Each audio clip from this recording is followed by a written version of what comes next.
What's up, everybody? Welcome to the Movie Minute and welcome to 2025. I took a bit of a rest, but I am back to it. And the first film of 2025 that I am reviewing is Mel Gibson's Flight Risk. Questionable decisions, I know. But if you're looking for a non-spoiler review, let's jump on in.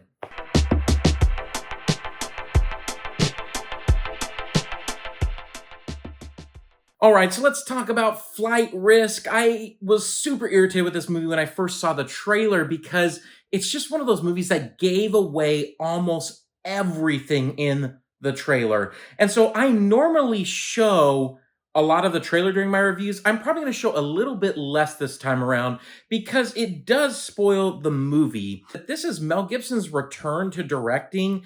And I mean, he hasn't directed a film in like 9 years. Last thing he did was Hacksaw Ridge, which was really good. I mean, Mel Gibson is an amazing actor, as also an amazing director, but obviously he's had a tough road in Hollywood and just so many other things that I'm not even going to get into. And so I was interested that he was coming back to direct a movie. You think, okay, he chose this movie to come back into the world of directing, right? And Wahlberg has made some serviceable, fun action movies, so there was some intrigue there is all that I'm saying. The film centers on Michelle Dockery, who is a U.S. Marshal who's transporting a fugitive in Topher Grace to a trial in order for him to testify against his former mob boss, crime lord, employer. And the entirety of the film basically happens inside a plane with the pilot, Mark Wahlberg, and there are two other players. So the concept and the location is intriguing. You would think you have a movie that happens almost solely inside a small passenger airplane. And so the dialogue and all of the moments are going to be really tense and tight and stressful. While some of that is true, there's a reason the trailer was high action and spoiled quite a few things. So let's jump in and talk about what I liked. So with a film like this, I mean, there wasn't a lot to like. I mean, this film felt like a streamer. It felt like a movie that should be going straight to streaming. I would not have been shocked to see this popping up as a Prime original or a Netflix original. It has some quality to it, like it looks like a good film. The cinematography is serviceable. I will say that Michelle Dockery gave a good performance for what she had. There were also several moments in this film that were good moments. Like it kind of had some good, tense moments to it, but they were very small and very far and few between. So let's jump in and talk about a few of the things that I didn't like. There's a long list, again, with films like this that I could go on and on and on about what went wrong with this film, because a lot went wrong. This film is not great. It was disappointing due to just Mel Gibson's talent that we know he has. And so it just was interesting. You left scratching your head going like, why did they do this? Why did Wahlberg sign up for this? I can understand Topher Grace kind of taking whatever he can get, but it just felt like a weird movie for Mel Gibson and Mark Wahlberg to be attached to.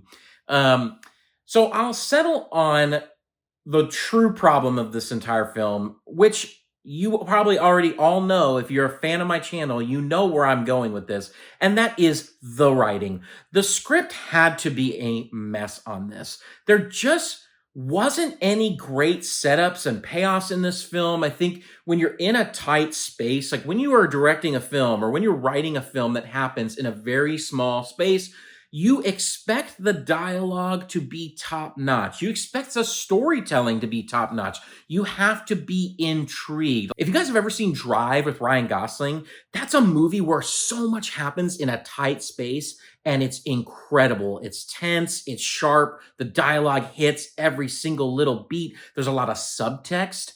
There is no subtext in this movie. Everything is on the nose. The characters tell you exactly what they're thinking. They tell you exactly what they're going to do. And it's not good. It's not deep. There's no tension. There's no subtext.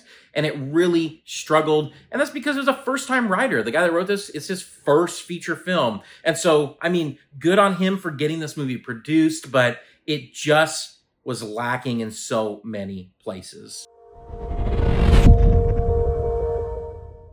From an entertainment standpoint, I mean, I was mildly entertained. I laughed more at some of the stupidity of the moments.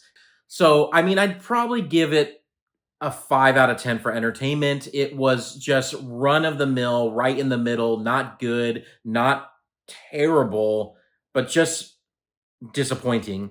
From a critics rating, just very few things went right for this movie. Like I said, the cinematography, nice. Michelle, good. Everything else, meh.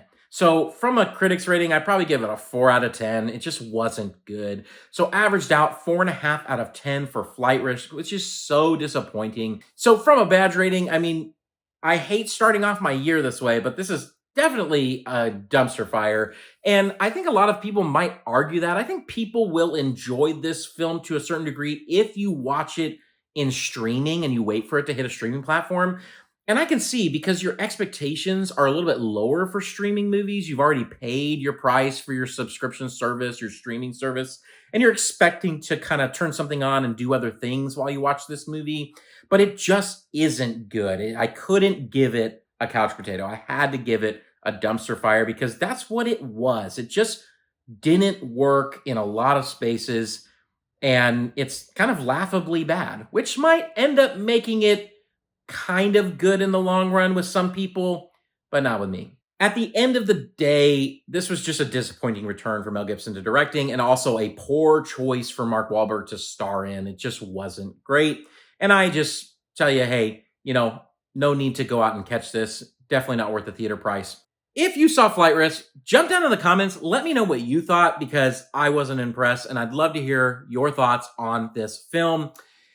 If you're headed into 2025 and you're looking for non-spoiler reviews from a filmmaker perspective, please hit that subscribe button, hit that like button. Would love to have you a part of this community with me. And until next time, everybody, peace out.